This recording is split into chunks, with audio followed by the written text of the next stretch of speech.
Jeffrey is like the bottom 80% of men who don't even try. He doesn't exercise, he doesn't meditate, he doesn't practice gratitude, he doesn't read, he doesn't learn, he doesn't do anything productive. But he thinks that playing video games is productive. He thinks that practicing to be an esports player is productive. What a dumbass. Adonis, on the other hand, well, he's the best of us. He's the ultimate man that we aspire to be like. He's the tribe leader, the one who gives back the most. He delays gratification for the sake of other people. Because Adonis understands manhood. He understands what it takes to feel fulfilled, to work on yourself, to make sacrifices, to delay gratification instead of pursuing pleasure, to fill your cup to the brim so that you can start filling up the cups of the people that you love. Two very different lives. Think back to the choices that you've made over the last month. Which one does it sound like? A couple of weeks ago, I messaged a guy on Instagram. His name is Iman Ghadzi, and you might have seen a previous video where I mentioned him and how he retired his mother at such a young age. I messaged him and said that we should do a podcast, and he was down, and he said that he'd pay for the travels and everything for me to come to him. And so I was thinking, oh, like, you know, it'd be nice to come to London for a night or something. This motherfucker calls me and be like, oh yeah, like, we'll fly you out for business class.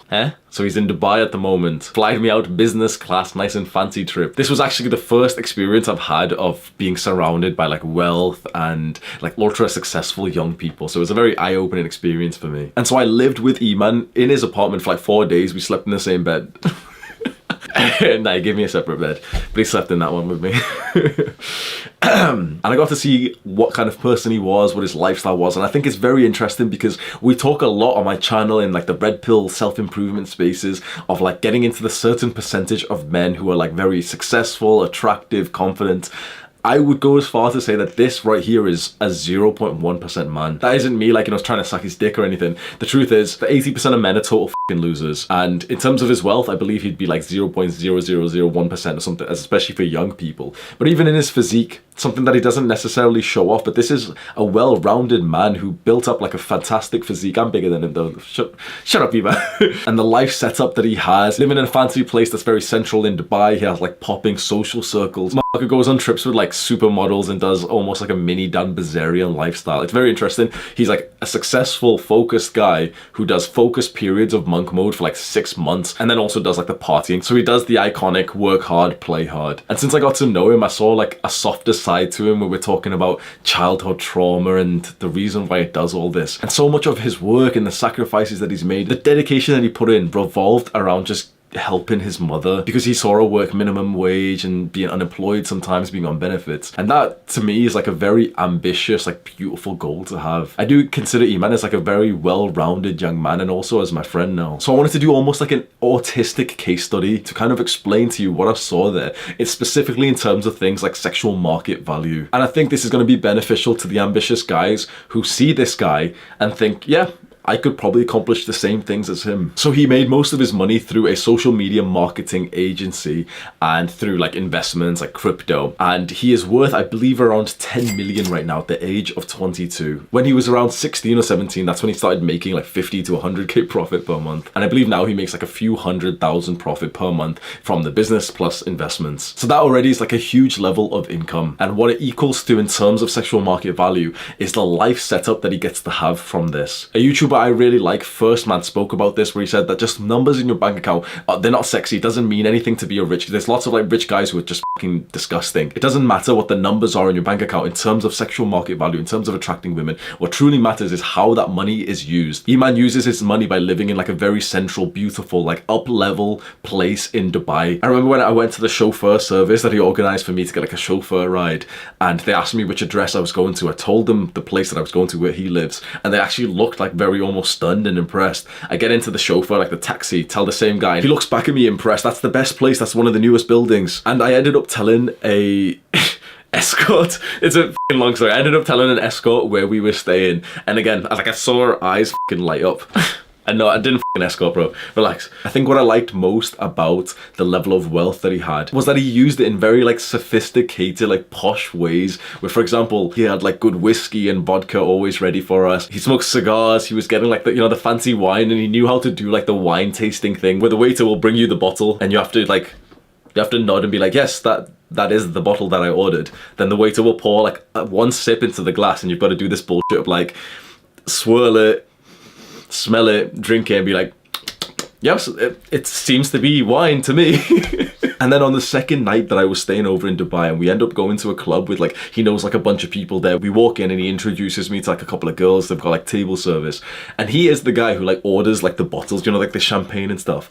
And I'm not gonna lie, I always and still somewhat do have that feeling of like, oh, what a dickhead. Like he's just spent like $2,000 on like a couple bottles of champagne. But it's all relevant to how much money that you make. So there was a point when he casually said something which I think a lot of people would see it as like arrogant and everything, but to me I saw it as inspiring. He said something like, yeah, but that's like £20 to me. When you make so much, your barrier to how much you spend of course increases. You can live the full-on like lifestyle deflation, you know, the don't buy coffee type of financial advice.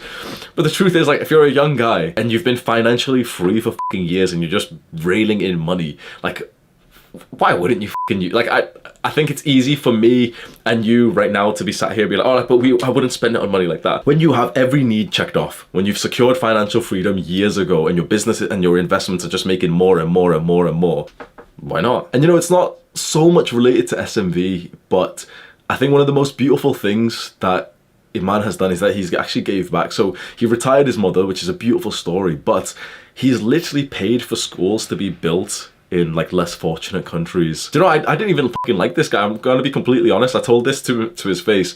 The first time that I actually saw his videos about 2.5 years ago, I've told you the same story previously, that I was down bad. I was smoking weed all day just before I moved back home. And when I discovered online income and, you know, I was trying to like build money online and drop shipping and all this bullshit, his adverts would play on YouTube and I hated this motherfucker because I was so certain that he was lying. I was so certain that it was all bullshit, that there's no way that this guy's made so much money when he's younger than me. And once I got to know him and I've seen like the random stuff he's done, which is like, he's literally paid for schools. There's more than what meets the eye. And so how does this all relate to women dating and having sex? The truth is that I went to Dubai and it's probably what you would have expected. I was surrounded by definitely the most beautiful like Instagram model, but not really like the trashy Instagram model, as in like the model type of girls. Very interesting dynamic that I saw, which again is kind of like common sense, but when you see it, it just kind of like, you know, makes you think something, was that we went to like some parties and everything, and it was that same dynamic that I kept on seeing, which was like an older guy with a young beautiful woman. Kind of like stuff that Chris from the YouTube channel First Man talks about, like the male advantage. But in terms of Iman and the women that were around him, they looked beautiful and they seemed like nice, sophisticated girls. And he had like an aura around him, like this magnet around him of this like attention, and like everyone's focus is going there. And so when I asked him some autistic questions like, how attractive are the girls that you get, and you know, what is dating like for you?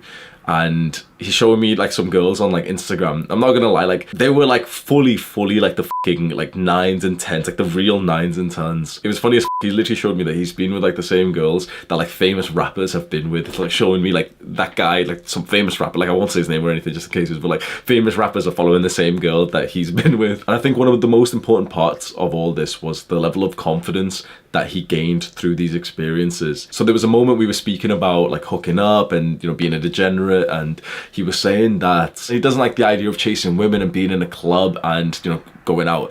The specific word he used was that before he goes out to like a club or a party, he already knows which girl is going to come back with him. Here we have a young man who's built a certain lifestyle that I think an overwhelming majority of young men actually somewhat aspire to be like. I don't know if this video is making him to be seen as a degenerate. You know what, I was just kind of saying underneath my breath just then, I wasn't really expecting to put that bit in the video, where I just thought to myself, wait, is like, I like this guy, we're kind of friends, like is this video making him seem like a degenerate? Like is it making him seem like he's too much into casual sex? I think it's important that we talk about that. Like let's be unfiltered for a little bit, because whilst I don't want to offend him and say like, oh yeah, maybe he's doing like, you know, too much casual, the thing is, yeah, like if I'll be completely truthfully honest, like yeah, I do, like, bitch, light. If I'm being truthfully honest, then yes, he is living like a bit of like the degenerate casual sex lifestyle, and he does say this stuff himself. He made a video where he talked about his top life lessons, and he said that hedonism does not equal happiness. Hedonism is kind of like the chase of pleasure. I personally relate to that, and I think you might be able to. But I can understand and somewhat relate that it would be very difficult to abstain from like, you know, cashing in and being able to sleep with girls when like you've reached that point when a lot of attractive women do want to be with you. It's something that I sound like a dickhead, oh, loads of girls want to be with me, but it's something that I have struggled with and I've spoke about on my channel over the last few months, that I've struggled with restraining from casual sex, because as my value goes up, as I'm getting more confident and successful and wealthy, I'm getting more and more women who are attracted to me, who are putting in the work. Like they seem to be like chasing me, they watch me on YouTube and everything, and it's hard to not indulge when you have the capability to enjoy a part of life that for probably many years you never really got to experience. And you know, it's like a rare experience for a guy to have. I think as young men who are on self-improvement, and young men of faith especially, we have this idea that the best case scenario is to, you know, not be a total degenerate, to not be like, you know, into rampant casual sex scene that kind of destroys your soul. But the truth is that the blatant, unfiltered truth is that the majority of us don't really have the opportunity to do that. So it's easy for us to, you know, say like, oh, I'm not going to sleep around because I'm Christian. But the real truth is, would women want to sleep with you? Because once you have that offer in front of you, I think a man does change, and I think that's when your values truly get tested. And I'll be completely, totally honest, like, when my values are tested like that, bro, I often fail 100%. It does sometimes feel like an addiction or something that I feel somewhat powerless to, that I've expressed that I don't want to be in like the casual sex scene anymore. I don't want to hook up with girls because it just like, it hurts my soul when I've somewhat connected to like girls that I don't want to be with, or that I've just gotten intimate with a girl that like whose name I don't even know. And yet when the offer is in front of me, when that girl is like looking up at me, bro, it's so fucking hard to like not pursue that. And I think it's especially hard when you have experienced the yearning for that for so long. It's a very interesting point. That being said, I have nothing but respect and gratitude for Iman. He invited me over to his home, showed me nothing but great hospitality, and I got to witness a side of life that I might not have experienced for a while. The video where he talks about his life lessons, it's like 50 minutes long. I've linked it in the description. Scroll down to the description right now and click on that top link and you can see his channel. Also, share this video to a friend who might be interested in this topic. Hopefully you've got to this point, you're an entrepreneur and you respect entrepreneurship, so you won't mind me just kind of pitching Adonis School to you. If you don't want to hear about Adonis School, you can click away, but like, Adonis School really is the place for you. If you've watched all this video, it is like this private online community and also this platform that's completely separate. It's not a Discord server or anything like that. We're literally like, the sole purpose we have with me and my entire team is literally just help like this young entrepreneur, like this entrepreneur, like this wannabe entrepreneur, to start making money, but also to become so effective that he's actually good at working. So we literally have like a sleep coach who, when you join his live calls, he'll ask you a bunch of questions. Suddenly like your sleep becomes like 10% better, and you know the impact that would have on your business. Suddenly like you're more productive, you're more focused, you're healthy, your brain's better, you're making better decisions. We have a purpose coach that helps you kind of find some life direction in. And then I do my own live lessons where I teach how to grow on YouTube, which when you think about it, how valuable is that? You can learn from a guy with 2 million subscribers.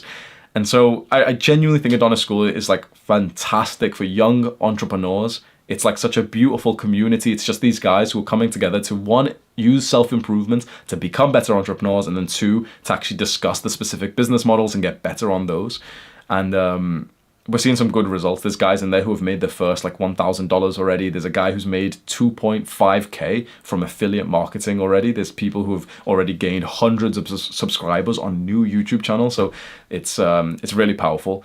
You can get to Adonis School. I've removed the links from the description now because I've set up like a new funnel. But if you haven't already, you can go and get that free like ebook. The free ebook signs you up to like email marketing thing. So you've put your email in there, get the ebook, the entrepreneur one. It's the top link in the description. Then about 24 hours after that, you'll get an email where I mention Adonis School. So that's where you can find the link from now on. I don't have it in the description because I think that this might be like a better funnel. I'll test this out and maybe I'll like update you just in case you're interested to make your own funnel and stuff. That's the end of the video.